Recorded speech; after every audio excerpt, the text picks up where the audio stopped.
what really pissed me off, and I don't know if you have an answer to this, but at the end of the movie, I was still stuck with why all of the chef's underlings thought that there was this plan was so good and so fulfilling to them that they would kill themselves.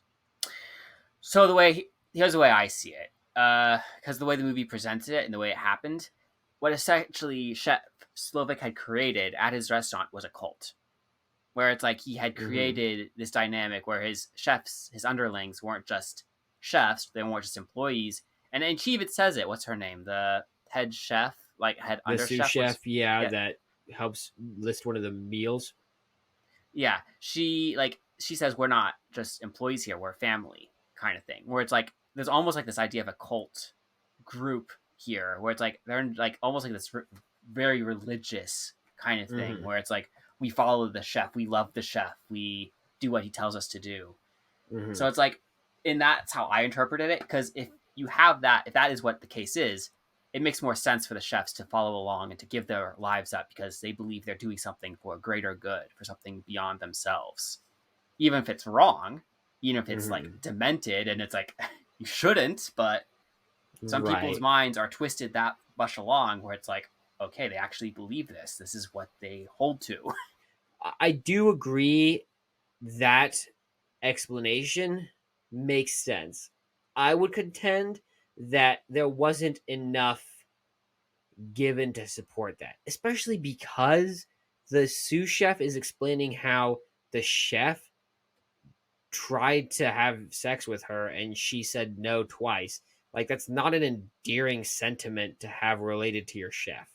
So I think that it wouldn't have taken a lot more, but they should have had more to just cement the idea that this is a cult, not just they're his employees who do his will, but that these people religiously or maybe in a class way or whatever way they wanted to present this, in some way they are so tied to the chef that they want to live their lives to the fullest by doing everything he says.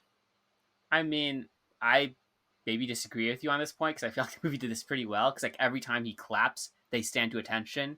Every time, like the Sure. way they sleep, like it's laid out in like a communal way. Like they like share the same like living quarters.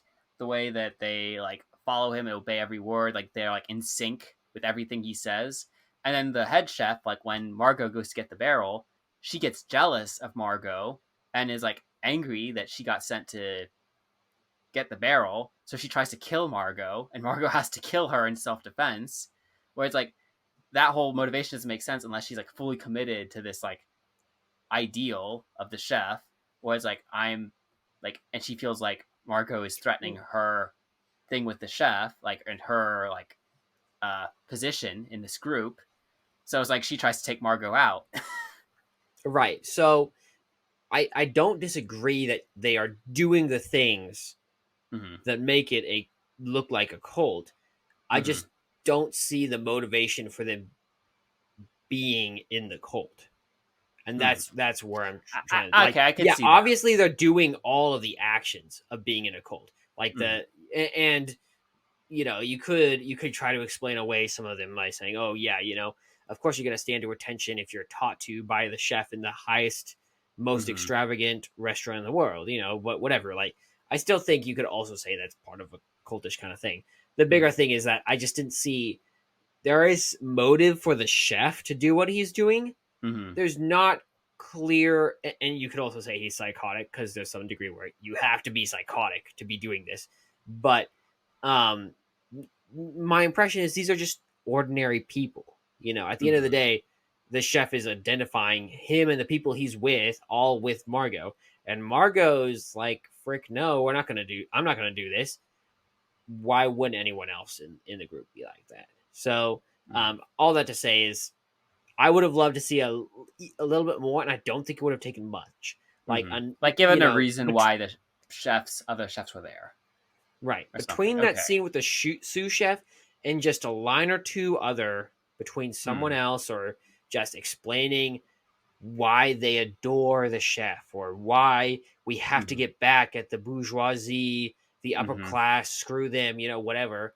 Like just one or two other lines would have, I think, really satisfied me on that point. But anyways, I think it's significant. If you don't, let us know in the comments. Like and subscribe. Yeah. So anyways,